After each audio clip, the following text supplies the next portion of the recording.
do stupid things for those we love. We just in love, like I don't know if it's possible for you to be in love and have sense. Like love at some point always comes with some level of stupidity, and that goes for everybody, including me. Vanessa.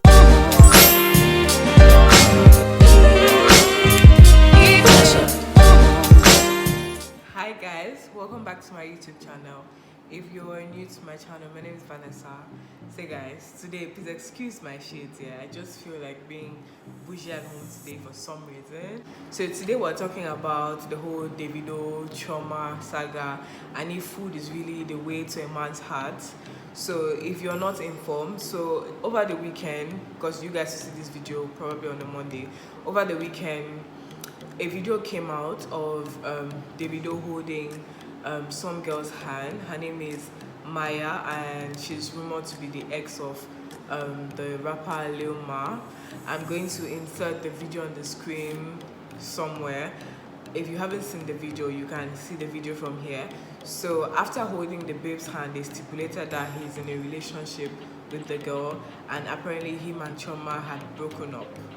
So if you don't know who Chioma is, Chioma was Davido's fiance, and they had a kid together, and they were well on their way to getting married until this all happened. And this is all like rumors and stipulation. Nobody has released a statement to say that they are actually not in a relationship, so this is just people talking. And as usual, I went to my Twitter to like see what's going on, and she's actually trending. And you know, there are always two groups, those who are always for and those that are against. So you have like a troll of Nigerians in the girl's Instagram page, you know, calling her all sorts of names, telling her to leave Davido for Chioma, and then you have those in Chioma's DMs and pages telling her that, you know, she deserves more and literally just being for her. And then you have those who feel like the fact that she was a chef and she couldn't keep a man is an issue, and that nobody should tell them that the way to a man's heart is actually through his stomach. So we're just going to talk about that real quick.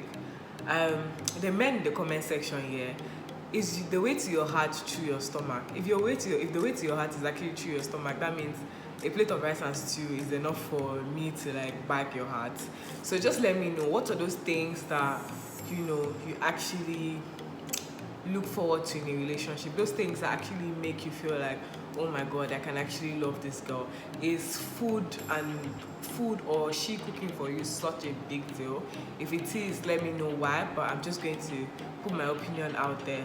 And I fall under the category of girls that actually enjoy cooking for their men or boyfriends. I enjoy cooking for my man, like not because I feel pressure to do it, but because I just enjoy it. Like, you know that feeling of when he's eating your food, like it just makes me happy. And the thing with people like me is, if I'm cooking for you, it's not because I want you to give me your heart, you get. It's more like I enjoy doing it and I want to do it, and it's not I don't expect anything back. So I don't do it because I expect you to give me something or I expect you to treat me a certain way. Very far from it. So it's like my love language. My way of showing you that I love and I appreciate you is by cooking. One of them is by cooking, and that's fine. And people should stop making such a big deal about it. Such the fact that she cooks for David and like his entire crew all the time, you know, doesn't mean that David was taking advantage of her. She did that because she loves doing that. She's a chef, that's what she does. She enjoys being in the kitchen and she enjoys cooking. And then you have the babes that say she did not cash out from the relationship. Like, the relationship was never, then again, it's not an exchange of goods. She wasn't loving him and cooking for him because she expected him to give her such a huge sum of money. Like, yes, Davido is wealthy. Who wouldn't want a wealthy boyfriend? But then that doesn't mean that for the fact that you're dating somebody wealthy, that you should actually exploit the person and use the person for money. Then it's no longer a relationship. Like this love thing here, you cannot dictate how love works. Everybody loves differently. It's just her own way of like showing love, and showing care. Unfortunately, that's if they have actually broken up. It did not work for her. She would find somebody that's better and somebody that would treat her like the way she deserves to be treated. And I saw this tweet, and the guy was speaking about how a confused man will always be a confused man, which is very correct. Like, it doesn't matter if you care, you cook for him today, tomorrow, the next tomorrow, cook for his entire family, go to his house, pound yam, do eba for him, cook soup for him. It will still not change anything. If that man doesn't know what he wants, if he's not focused, he would always be confused. So it doesn't matter. If you care, you cook, you do chores, you do gymnastics in bed, none of that really matters. What actually keeps you in that relationship is your character, what you bring to the table, because in the long run, that is what is going to sustain you. Like, beauty and just cooking at the start is like, it's all good and fine. You know, if he has money and David has money, he can hire 6 chefs if he wants. So you cooking, it's not really that much of a big deal. So I don't know why people are making so much of a big deal of it. So if he can hire a chef, he can hire a cleaner, he can hire all of this. So what does he actually need you for? What can you actually do apart from, you know, cleaning, cooking, and just being, I don't know, the perfect house body? Like, you must have something that you bring to the table apart from just doing that. If you have nothing that you bring to the table, I'm sorry, whatever you do is not going to keep that man unless he wants to be kept. Now, him wanting to be kept solely depends on him. It solely depends on what he wants in a partner, and, you know, still looking at you and saying that, okay, no, in the long term, you fit my criteria, because you're not only looking at this person for the short term. It's not just for now, it's for life. So it's something that you have to be sure that you'll be able to deal with and condone with, and not everybody does that. Like, I was speaking to my friends about this. Most of my friends don't care if their wives can cook. Like, we all want to be rich. In short, we are going to be rich in this life.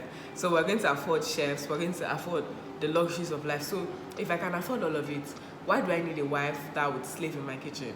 I need a wife that has sense, a wife that has business sense, a wife that, you know, wants more out of her life than just cooking and cleaning for me, which is just a fact.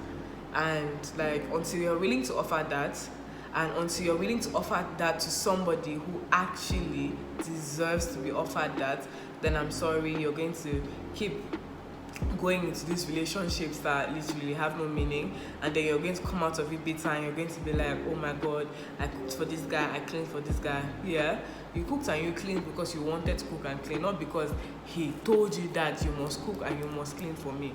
And the thing is, in Cameroon, especially when we're going to uni, we had like I call them uni boyfriends. Like, everybody had a uni boyfriend back then, and a lot of girls cooked, cleaned, warmed the bed, did like crazy things for their boyfriends.